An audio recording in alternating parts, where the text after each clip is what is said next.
pensaréis que estamos locos por empezar un vídeo en un garaje, un entorno no especialmente apacible. Pero es que hoy es un día especial, y lo es porque tenemos un compañero de viaje de esos que todos querríamos conducir alguna vez. Se trata del Ferrari F8 Spider. Es cierto que lo presentaron en 2019, pero siempre es un coche que gusta enseñar, ¿no? Nosotros lo vamos a hacer desde un punto de vista diferente, y es que es cierto que os vamos a contar todas sus características y sobre todo lo que te hace sentir, pero vamos a comprobar si realmente se puede hacer un viaje largo en un Ferrari sin más incomodidades de las asumibles. Nos vamos a ir desde Madrid y hasta Barcelona, y este cabalino va a ser nuestro compañero de viaje.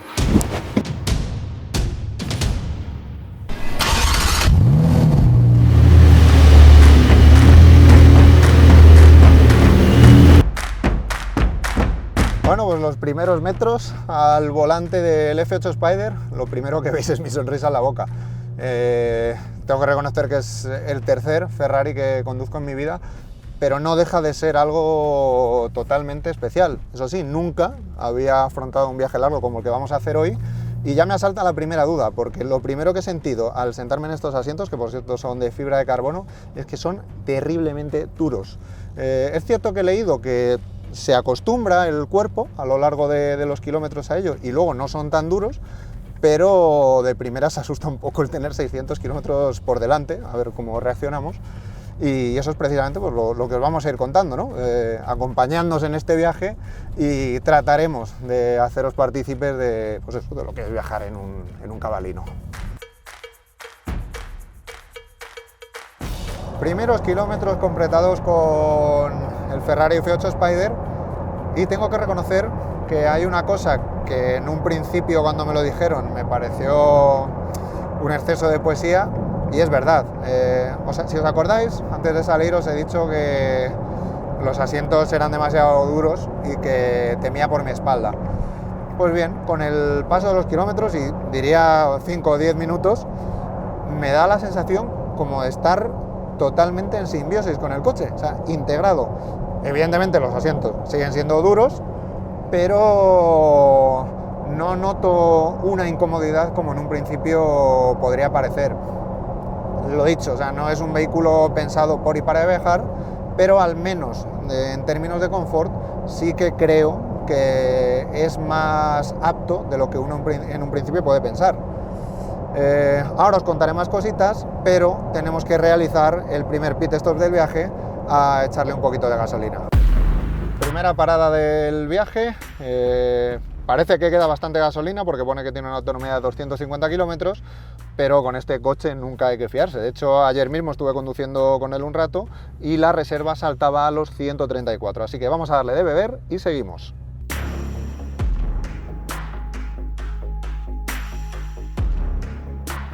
Bien, primer repostaje completado en este viaje de Madrid a Barcelona con el Ferrari, y como veréis hemos necesitado de momento 48,26 litros. Vamos a ver si es suficiente para llegar hasta Barcelona o si hay que hacer una segunda parada.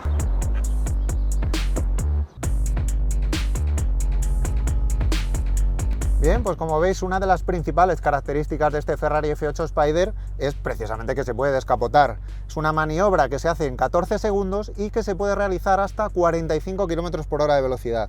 Me parece un sistema bastante rápido, además no suena mucho y sobre todo efectivo. La única pega es que os lo vamos a enseñar hoy solo en este momento así porque se me ha olvidado la gorra y no quiero llegar a Barcelona con la cabeza quemada. Bien, lo importante de hoy es el viaje, ya os lo hemos dicho, pero no quería dejar pasar la oportunidad de enseñaros pues, alguna de las curiosidades o datos de este Ferrari, ¿no? A mí lo que más me llama la atención es el S-Duct, que es este agujero que hay en el morro, que nace desde la parte de abajo y lo que hace es canalizar el aire hasta la parte trasera para aumentar la carga aerodinámica, y aquí el secreto, sin aumentar la resistencia, porque si no sería complicado que el coche avanzase a la velocidad que lo hace. Alcanza 340 km por hora. Para detenerlo, evidentemente, hacen falta unos frenos muy potentes. Son carbocerámicos con 398 milímetros en la parte delantera y 360 en la trasera. Las llantas son de 20 pulgadas. Además, si os fijáis en los detalles, tenemos un montón de piezas en fibra de carbono. La gran mayoría son extras y os puedo decir que esta unidad en concreto tiene 101.000 euros en elementos que no son de serie. Eso quiere decir que pasamos de los 361.000 euros de base a 462.000. Tela. La parte trasera es tan o más agresiva que la delantera. De nuevo tenemos un montón de huequecitos destinados a la aerodinámica, por donde pasa el aire, pero a mí lo que más me gusta es la parte más baja. O sea, el difusor es enorme. O sea, si veis las fotos ya os impresionará, pero os aseguro que en directo es más bestia todavía. También lo son las dos salidas de tubo de escape.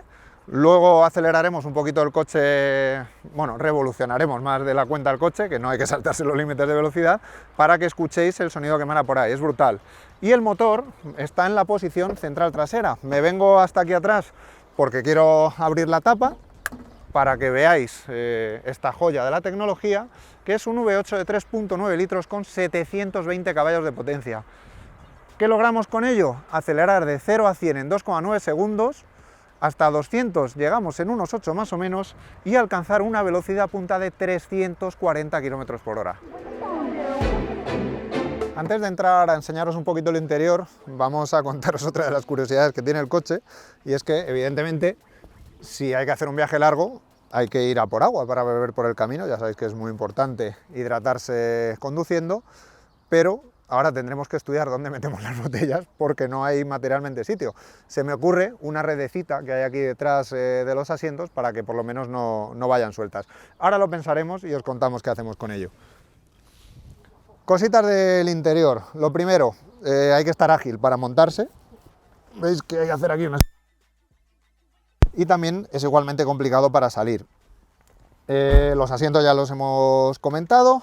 Y una de las cosas que más me gustan, porque me trae un recuerdo de la infancia, es el volante.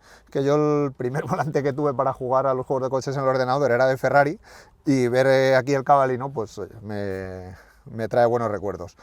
Anécdotas aparte, es evidentemente un interior muy racing. Tenemos el botón de arranque en rojo, el famoso manetino para cambiar los modos de conducción, luego los comentaremos cuando estamos en marcha.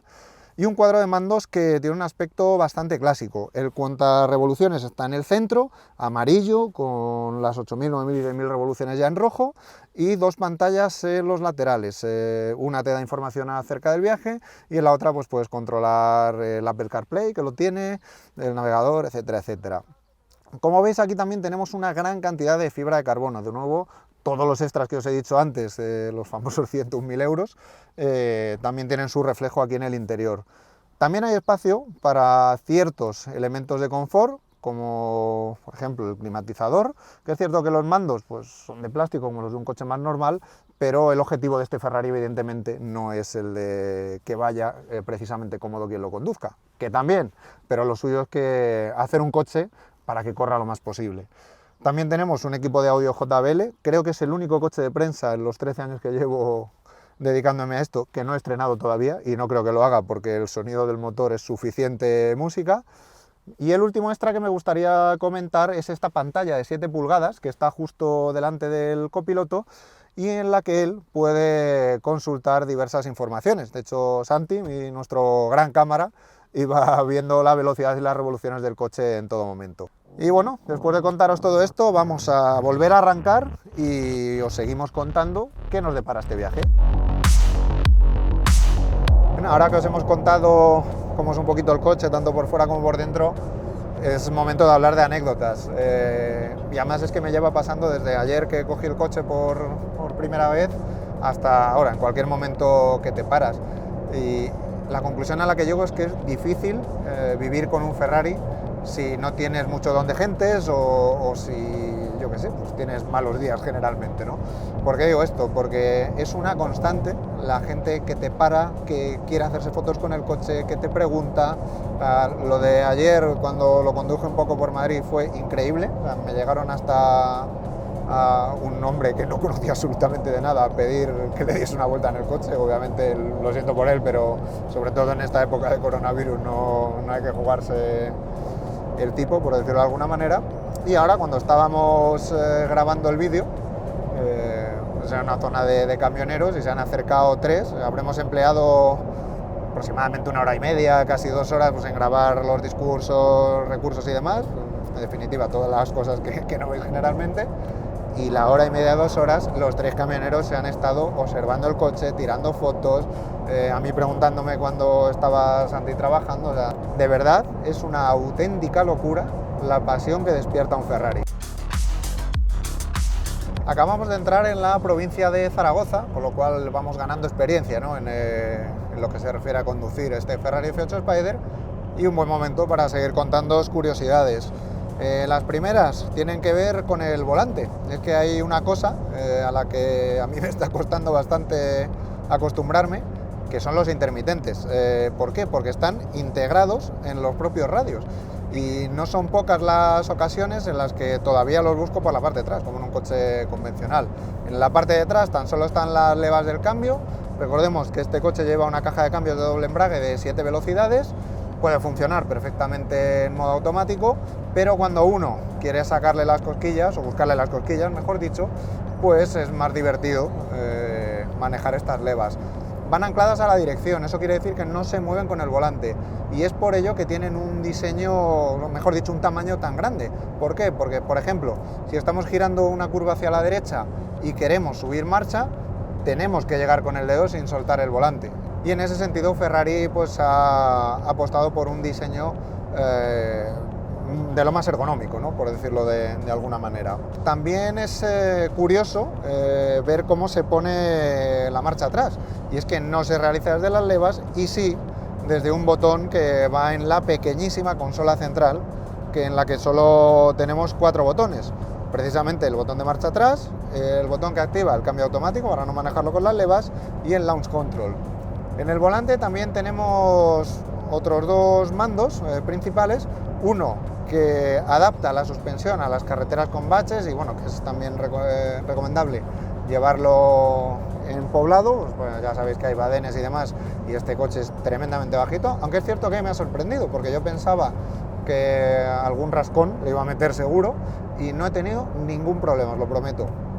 Y el otro mando que me llama mucho la atención, que bueno, llama la atención a todo el mundo que coge un Ferrari, es el famoso manetino. Y es que es un control como el que tienen los pilotos de Fórmula 1 para cambiar entre los diferentes modos de conducción. Tenemos el wet, mojado, para cuando llueve, que dulcifica un poquito el carácter del coche. El sport, que es el que llevamos ahora mismo conectado y es el que podemos utilizar en el día a día.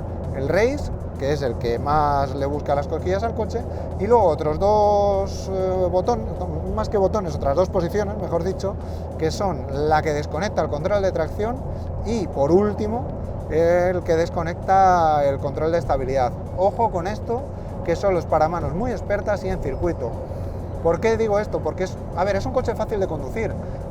De primeras, cuando te dicen que un vehículo tiene 720 caballos, da respeto, es lógico, pero en una utilización normal, en el día a día, sin buscarle el límite, de verdad, salvando un poquito las distancias, como cualquier otro coche.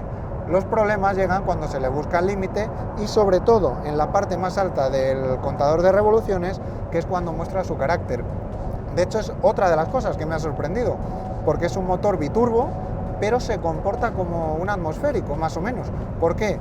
Porque tira hasta el final, o sea, no hay un momento en el que notes que la potencia te empieza a entrar, por ejemplo, a 2000 vueltas, y que a partir de las 6000 deje, no, o sea, todo el rango de revoluciones corre, corre y corre. Es impresionante, de verdad. Otra de las curiosidades que nadie te cuenta de un Ferrari es lo complicado que es ver por los retrovisores. El interior más o menos es aceptable, pero los 2 laterales de verdad que es complicado.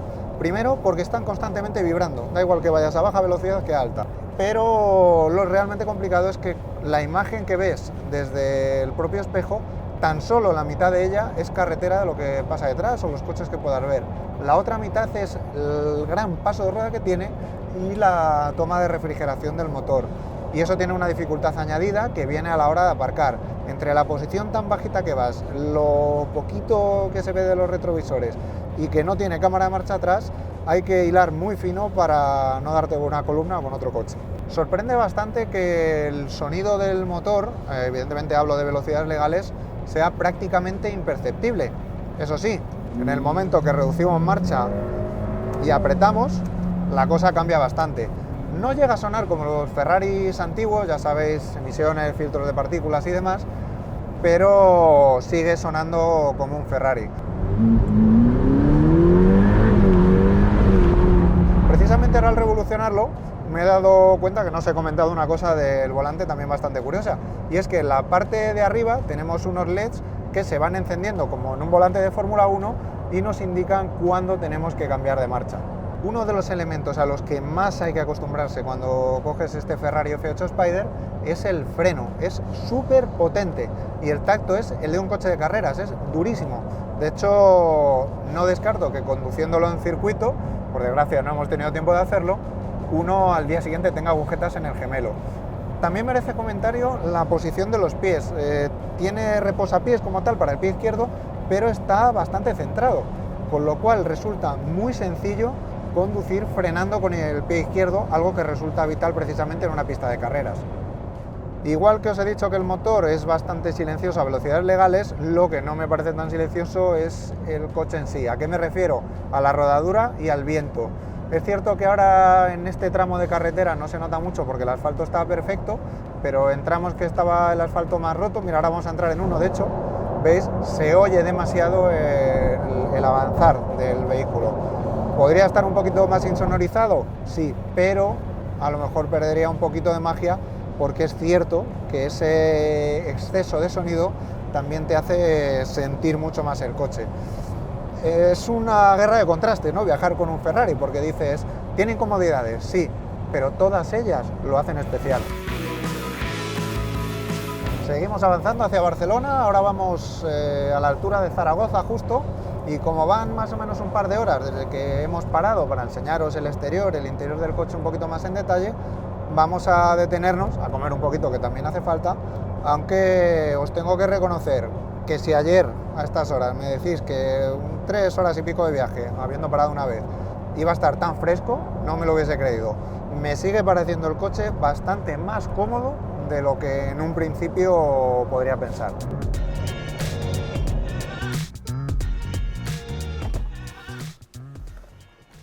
Bien, bueno, habéis visto ahora desde fuera una de las cosas que os decía, que me he tenido que subir bastante para ver dónde dejaba aparcado el coche, es complicado.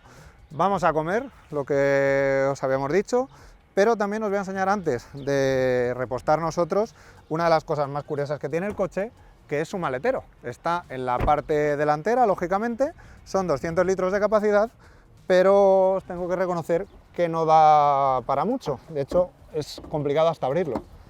Lo podemos abrir y vemos que bueno, tenemos aquí un abrigo, todo el material de grabación y demás, y ya no entra absolutamente nada.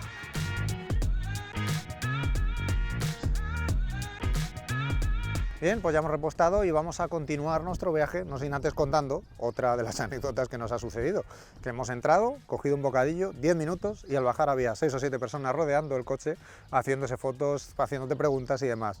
Al final, convivir con un Ferrari no es todo lo fácil o bonito que parece. Pero oye, ¿quién tuviese ese problema? Vamos a seguir nuestro camino, que nos quedan unos 200 y pico kilómetros, y os seguimos contando. Aspectos destacables del comportamiento del Ferrari F8 Spider puede haber todos los que queráis y más. Pero si me tuviese que quedar con uno, sería con la sensación del volante, de la dirección. Para mí es, sin duda, la mejor dirección que he probado en un coche de calle. La mejor. Y además, por dos motivos. Una, por lo que transmite. De hecho, es que se notan hasta diferencias en las vibraciones cuando pisamos las líneas de la carretera o cuando pisamos asfalto normal. No llega a ser en ningún momento molesto, pero la transmisión de la información del asfalto hacia el conductor es sublime. Y luego también por la manera de girar que tiene el coche. Hay que acostumbrarse, porque la primera parte, o sea, los primeros grados de giro son normales, pero según avanza el giro precisamente, vemos que el coche vira mucho más de lo que hace cualquier otro vehículo que podamos hayar conducido antes. Eso le da una capacidad de moverse en las curvas increíble, que obviamente también se ve beneficiada del gran trabajo realizado por Ferrari a nivel de suspensiones, amortiguación y demás. Es un coche duro, como es lógico, que saca lo mejor de sí mismo cuando la carretera se pone complicada, pero que aún así como venimos diciendo a lo largo de todo el viaje que estamos realizando, ofrece un nivel de confort bastante aceptable. Pero vamos, resumiendo, la dirección es algo que tendríamos que todos los aficionados al mundo de los coches vivir en algún momento de nuestra vida, porque de verdad es algo fuera de lo común totalmente. Otro de los puntos que sorprende muy para bien del F8 Spider, y no porque no lo esperes, es el rendimiento de su caja de cambios. Es rápida, es precisa y tiene un punto de incomodidad por la violencia de los cambios cuando los haces a muchas revoluciones, que es precisamente el que te despierta adrenalina y una de las partes especiales, lógicamente, del Ferrari. Como decía, se puede llevar en modo automático o, como es más divertido, con las levas que están situadas detrás del volante. El tema del consumo del coche empieza a ser interesante a velocidades legales, lógicamente, porque empezamos a ver posible seguir una estrategia, una parada en este viaje de Madrid a Barcelona. Hemos llenado el depósito más o menos en el kilómetro 70, 72 del viaje, ha cogido 544 kilómetros de autonomía y ahora, unos 300 y poco después, esa autonomía solo ha bajado 200 kilómetros. Nos quedan para llegar como 225 y la autonomía es de 339 kilómetros. A lo mejor un poquito apurados, pero a esta velocidad yo creo que vamos a poder llegar con un solo depósito de carburante. Como os hemos dicho al principio, esto no es una review al uso y bueno, os hemos comentado el tema de la dirección, pero yo creo que es más interesante ver las curiosidades del coche y nos hemos dado cuenta en pleno viaje de una de ellas que es difícilmente explicable en un coche al final que vale medio millón de euros prácticamente, y es que la ventanilla izquierda, la del conductor, sí que tiene un elevalunas eléctrico automático tanto para subirla como para bajarla, pero la del copiloto solo lo tiene para bajarla. Si queremos subirla otra vez tenemos que estar pulsando todo el rato el botón. Al hilo de lo que nos ha ocurrido antes al acabar de comer, cuando os he dicho que hemos visto a una serie de personas ahí haciéndose fotos con el coche y demás, pues creo que es conveniente hoy contaros una curiosidad, ¿no? Una realidad, mejor dicho, del periodista del motor. Estáis acostumbrados a vernos con coches pues que ni en los mejores sueños podríamos haber conducido seguramente, y es verdad, es una de las grandes partes de la profesión, pero también esconde una cara B que, bueno, yo lo he vivido varias veces con muchos coches, pero con este F8 Spider se ha elevado no a la máxima expresión, sino más todavía, y es la responsabilidad que uno siente, o incluso agobio, cuando tiene un coche así. Porque, a ver, es cierto que el primer día que te montas en él, pues estás disfrutando de lo que es el coche, lo que corre, lo que suena, te hace gracia que la gente te mire, pero ese sentimiento va hacia abajo. Es cierto que sigues disfrutando el coche, no lo vamos a negar, pero claro, ya atraer tantas miradas, no poder dejarlo en la calle porque sabes que lo van a mirar, que le pueden hacer algo, también atraer tanta atención, ¿no? Cuando vas por la calle, ¿no? Ayer mismo yendo por Madrid, es que hubo un momento que iba por la M40 y vi por el retrovisor como un hombre conduciendo sacaba el móvil por la ventana y te grababa. O sea, yo me imagino eso en el día a día y no sé si sería capaz de aguantarlo con buen humor. En definitiva, es cierto que somos unos privilegiados desde un punto de vista, pero también el tener coches de estos pues genera ciertas incomodidades que al fin y al cabo pues van en el sueldo. Tengo que reconoceros que hace un rato me las he prometido bastante felices con lo de llegar hasta Barcelona con un solo repostaje de gasolina, porque ahora estamos en una zona, ya ha pasado Lleida, en la que estamos constantemente subiendo, y la diferencia entre lo que nos queda para llegar y la autonomía se va estrechando. Antes era de unos 100 kilómetros a favor de la autonomía, ahora ya son 80-90, así que va a estar bastante justito. Os iremos contando, vamos a intentar llegar a una parada, pero tampoco podemos ir muy por debajo de la velocidad legal, porque si no, no llegamos a la AVE de vuelta, que tenemos que volvernos a Madrid ahora.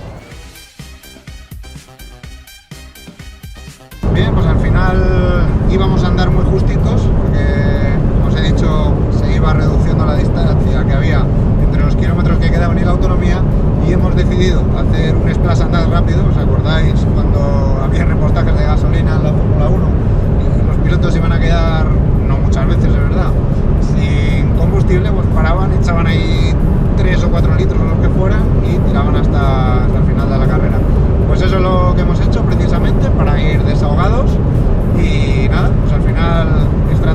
preparadas, recta final del viaje, y ahora en cuanto lleguemos a Barcelona os contamos un poquito pues, todas las impresiones que hemos tenido y sobre todo cómo llegan nuestros cuerpos, que bueno, me veréis hablando bastante animado y ya podéis intuir por dónde van los tiros. Bien, estamos a punto de llegar ya a nuestro destino final de viaje, que es Sant Cugat del Vallès, no Barcelona exactamente, como os he estado diciendo a lo largo del vídeo, y por tanto llega el momento de comentar la gran duda que tenéis todos. Si recordáis, el día que hicimos el viaje estuvimos haciendo una especie de cuestionario, bueno, preguntas y respuestas sobre el coche, de cosas que os interesasen en nuestro Instagram, y lo que más nos preguntasteis fue que cuánto consume. Pues bien, en el trayecto que hemos hecho, 600 kilómetros, una media de 16,6 litros a los 100 kilómetros. Hemos necesitado 100 litros de gasolina para completar este recorrido, que bueno, realmente será alguno menos porque no lo vamos a dejar en la reserva, pero pues eso, entre pues que es un recorrido que tiene sus particularidades y demás, se puede decir que la media de este coche a una velocidad normal anda pues 15, 16 litros. Yo creo que es una media pues bastante realista en definitiva.